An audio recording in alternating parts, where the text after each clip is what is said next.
Good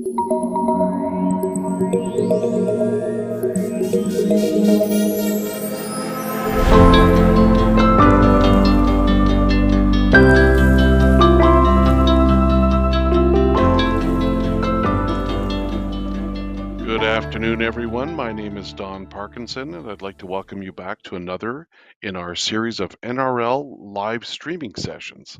Every other week on Wednesdays at this same time, we will discuss a new topic and want to encourage you to provide as much input as possible by calling or texting us with your questions or comments.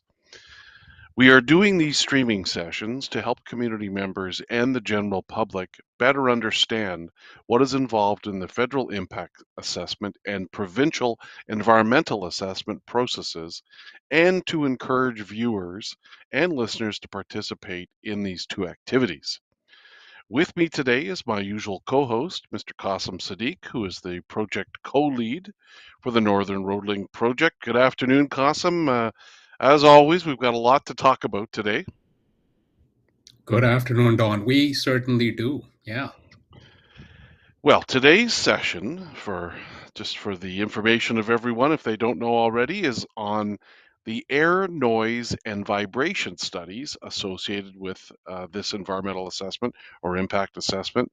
We're going to talk about these less known studies that will be done as part of the EA or IA, and these are typically not the first studies thought of when one thinks of an EA or an IA. Typically, people might think of wildlife or fish or water, and not maybe air, noise, and vibration. So I think our viewers are going to find this quite interesting. So maybe, Qasim, you can get us started with a quick run through of what we're going to cover today. That's on slide number 2.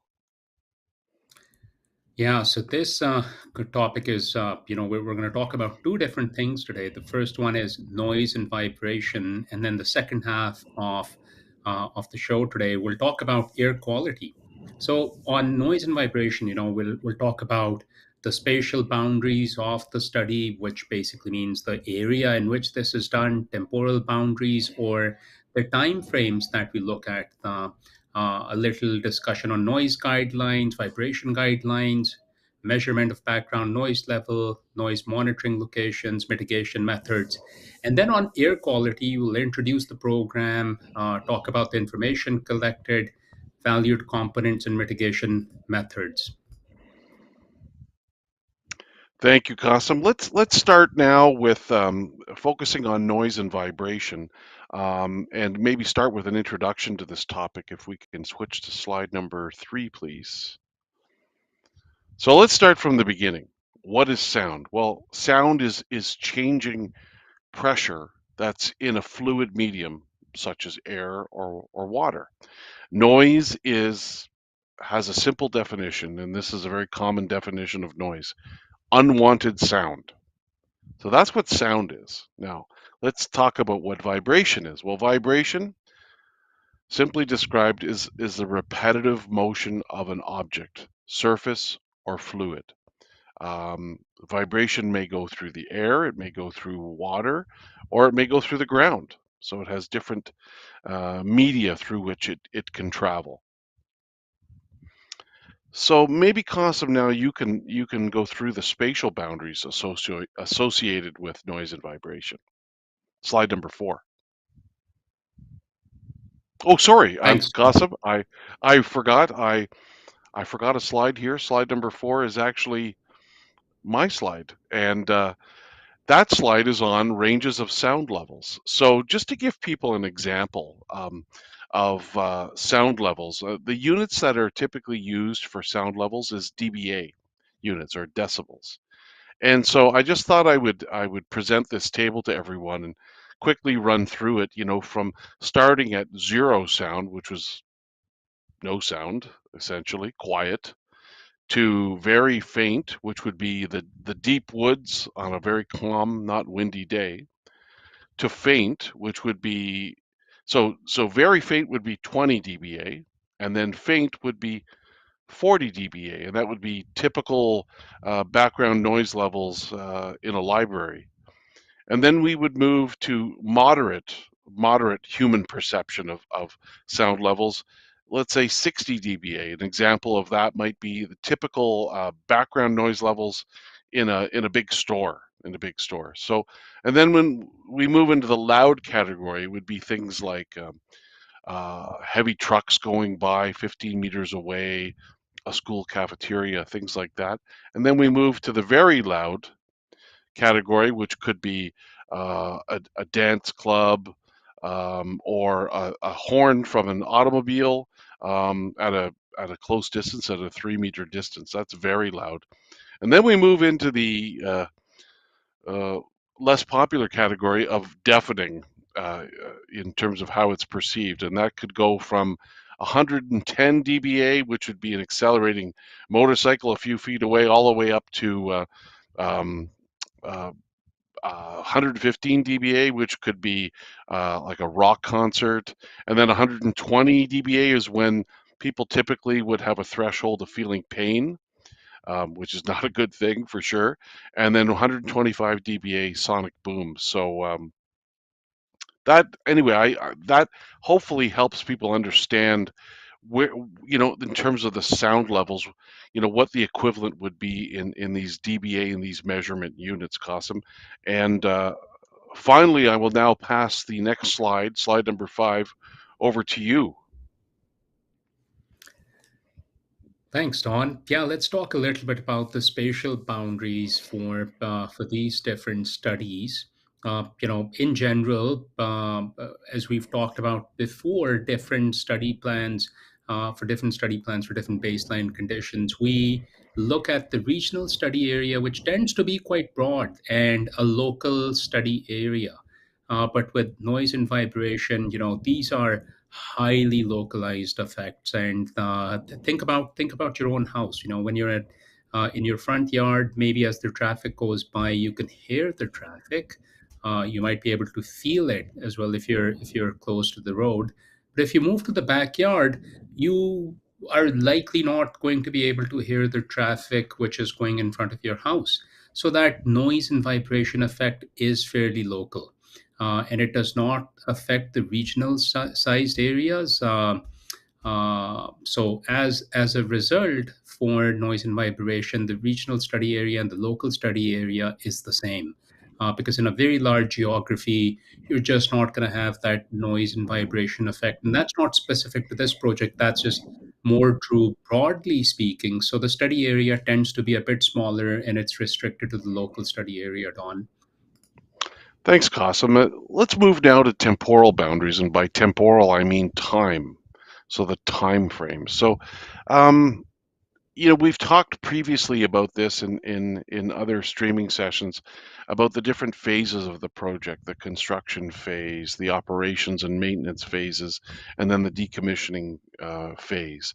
And in our case, as we've mentioned before, we don't have a decommissioning phase where you dismantle. Where the project is essentially dismantled and mothballed, and then the restoration occurs. In our case, we're looking at construction and then operations and maintenance. And it's been for this project, the construction phase is being defined as between 3 and 10 years, most likely closer to 3. And then the operations and maintenance phase has been sort of estimated to be about the lifespan of a road like this, which would be 75 years. But of course, if it's maintained, it can last for in perpetuity. So, in terms of vibration, vibration is assessed only during the construction phase because it's considered to be of negligible effect, of small effect in the operations and maintenance phase. So, maybe Qasim, now you can talk about the noise guidelines that are used to assess impacts. That's slide number 7. Thank you, Don. So noise guidelines, there are different guidelines available for different project components, but there are two main components that we are interested in. The first one is the road itself, and the second one are permanent aggregate and bedrock extraction sites. So these are aggregate and quarry sites, which are used to source aggregate material required for construction and development. Now, on the road side of things, you've got applicable guidelines from MTO.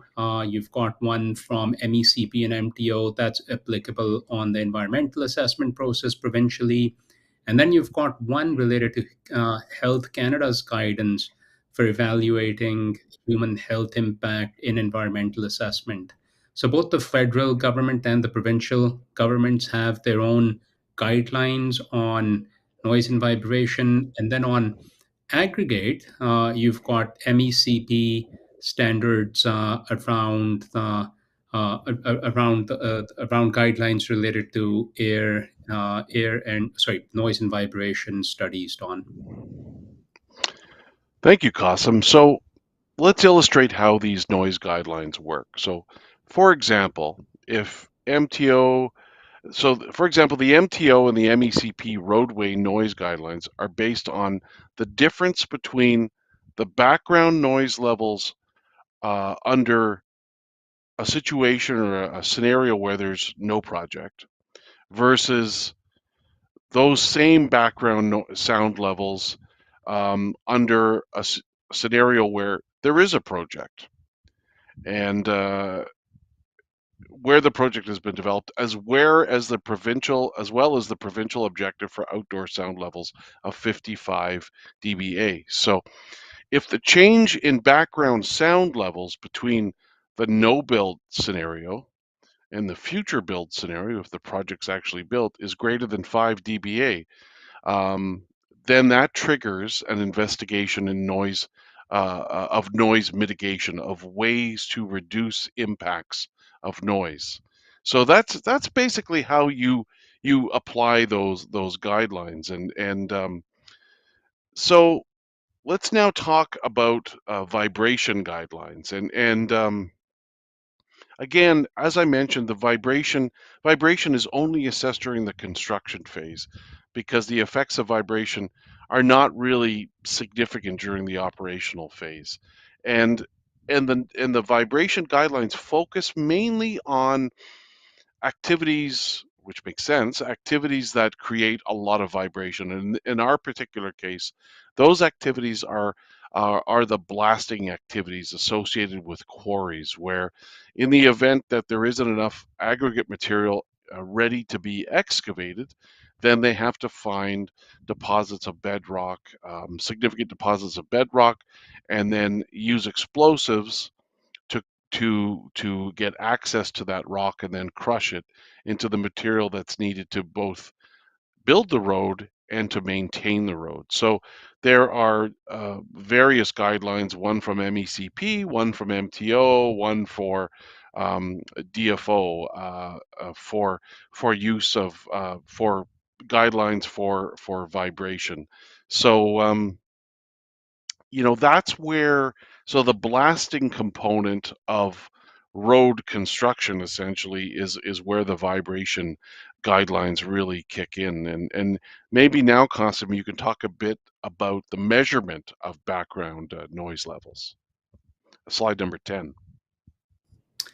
Thanks, Don. Yeah, so background noise. The study really starts with a desktop component or a desktop study, which consists of determining representative noise sensitive receptors or NSRs, which is basically those type of typical entities that would be receiving the impact of those noise within the noise sensitive areas for the project. And that helps you characterize their existing acoustical environment. So, what exists right now? What do they get to hear at this point in time before the project is built? The locations of the NSRs, which are within 600 meters of the project footprint, will be determined through study of available information and through engagement as well. And the inventory of those NSRs will be reviewed, and where applicable, those NSRs will be grouped together based on anticipated similar noise levels.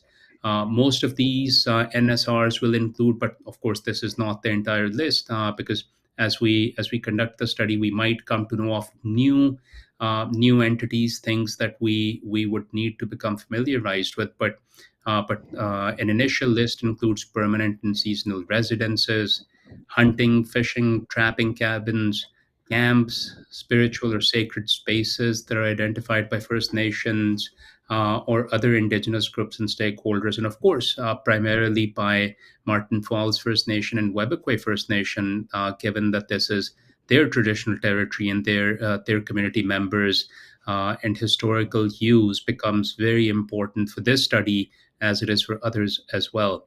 Now, of course, we're seeking input through discussion with other communities and First Nations as well, but also with government agencies and other stakeholders that are engaged in activity that can potentially create noise or be the recipient of future noise as well, which is a funny way of thinking about this, right? Like noise definitely, once generated, gets to impact someone or some individual or some entity. So we have an interest in identifying that and getting to know that.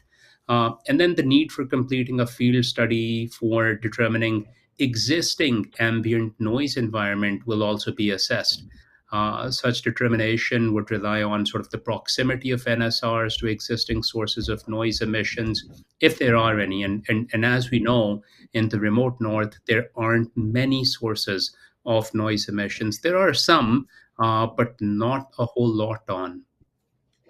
No, it's so true, Cosmo. So there may not be a need to conduct that field study to get those background noise levels.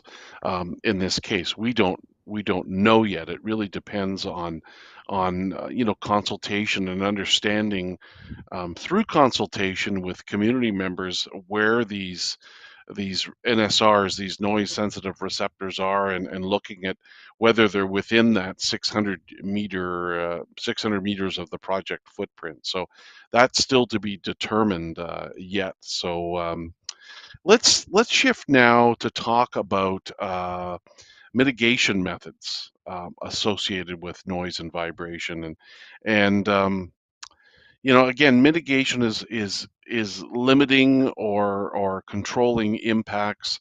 And it can mean elimination sometimes, but generally not. It's more just reducing impacts. So where the applicable provincial and federal noise criteria are exceeded, so those guidelines that we mentioned earlier, um, there are mitigation measures that can be used to limit those harmful or negative effects of higher noise levels or vibration levels. And some of those could be, for example, relocating equipment. They could be um, selecting different kinds of equipment that might be quieter, refitting equipment um, with devices such as better mufflers that muffle the sound better, so that there's less disturbance.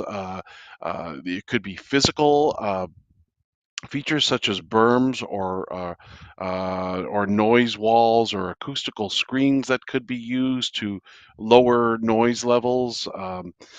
Blasting operations could be changed in a way to limit noise levels in a particular direction. There's a lot of different ways that this mitigation could occur, and then of course, a construction code of practice could be developed and implemented, and this might have things like noise limits for equipment. It could have noise and vibration guidelines for blasting activities.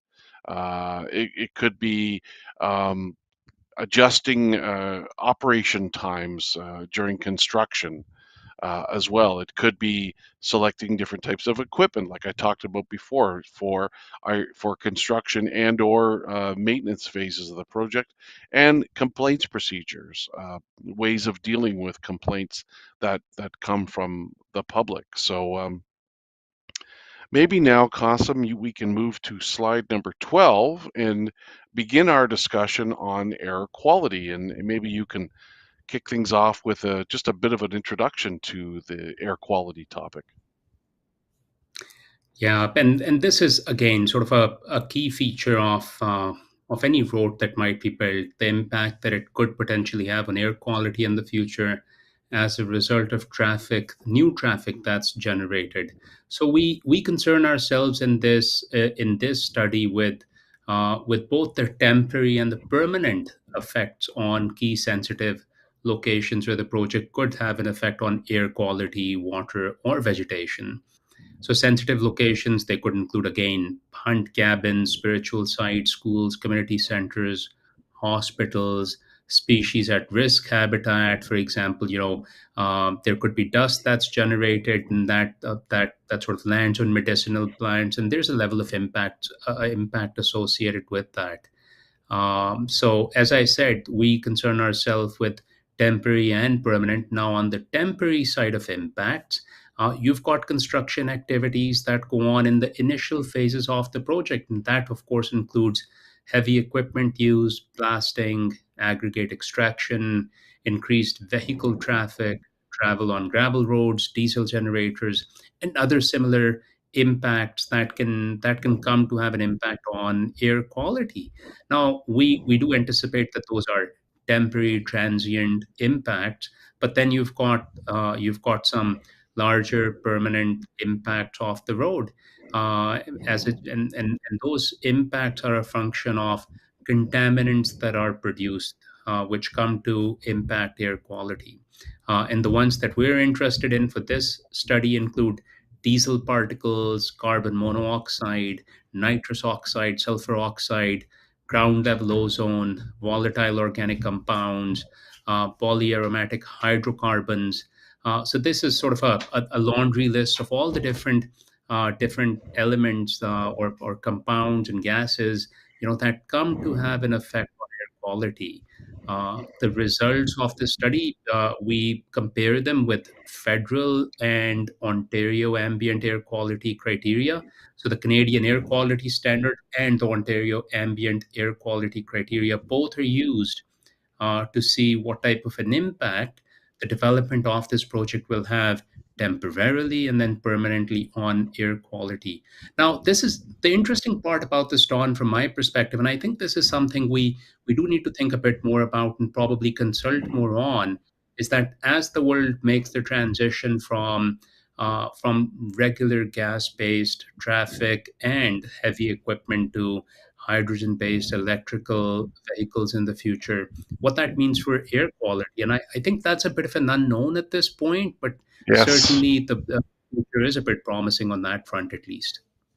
Yeah, no, that's a great point, Gossip. Yeah, we don't often think about that, but it is the great unknown, isn't it? So let me now talk a little bit about the information collection associated with air quality. And there's a lot of different information that's collected. To a large extent, it's a modeling exercise, and any kind of modeling exercises requires a lot of inputs to the model.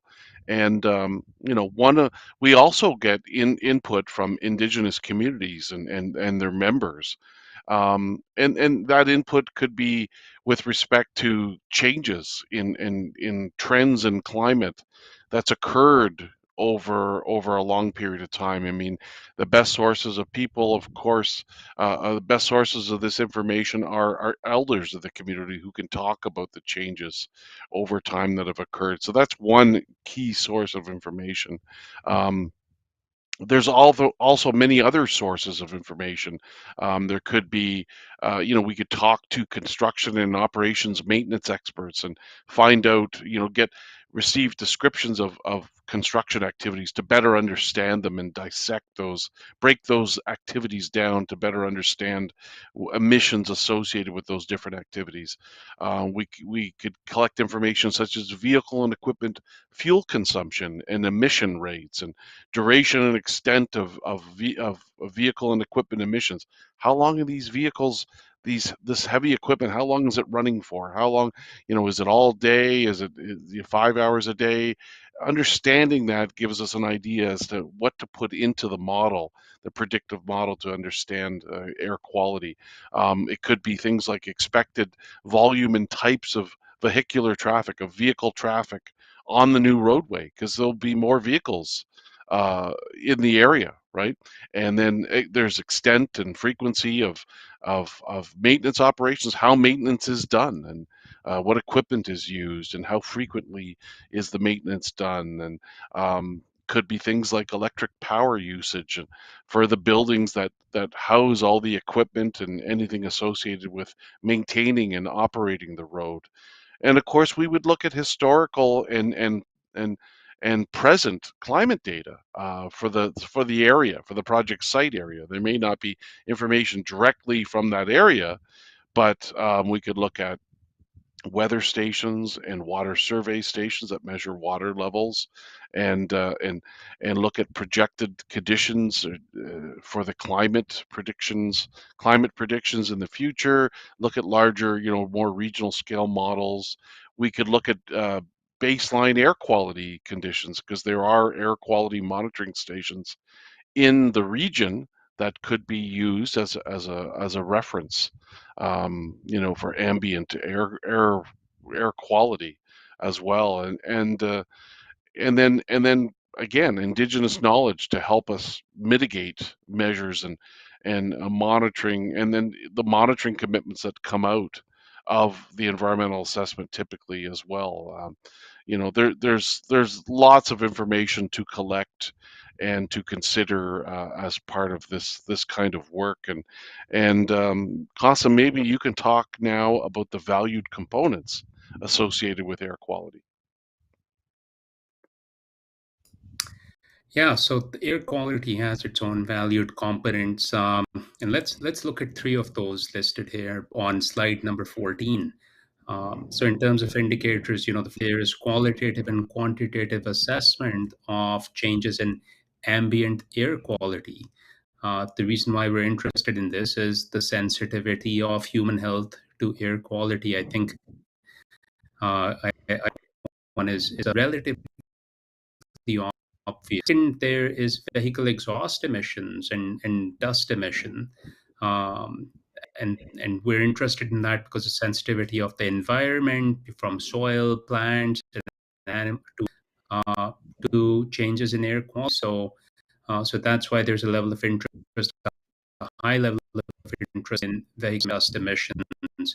And then this one relates to greenhouse gas emissions, and that is generally of high interest through a number of different studies in the project to and what type of an project might have on climate change. Includes looking at air quality dimensions of greenhouse gas emissions as well, Don. Thanks, Qasim. And just to wrap things up, let's look at some of the possible mitigation methods for air quality, and these are only a few, but some of them might be use of low carbon or renewable fuel in mobile equipment and heavy machinery to to reduce those emissions.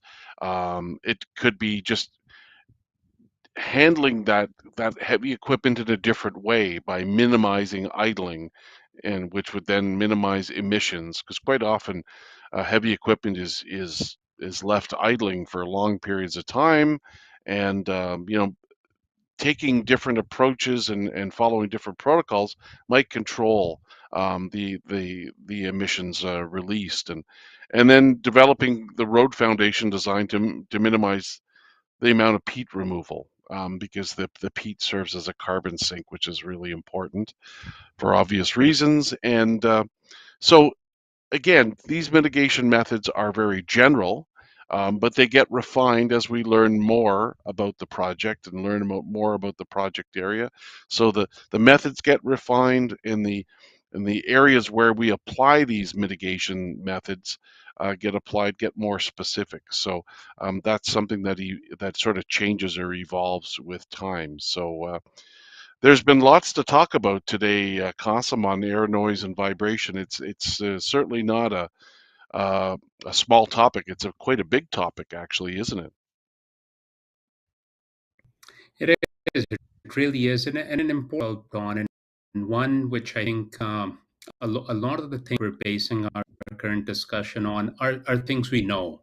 And I think there's a level of excitement around what the future holds in terms of air quality, at least not just on this project, but for highways across Ontario and Canada more broadly. But we need to focus on what we know today. We need to focus on what the potential impact of the project can be, and then on how could we potentially mitigate it. So another important discussion, and hope an opportunity to go into communities.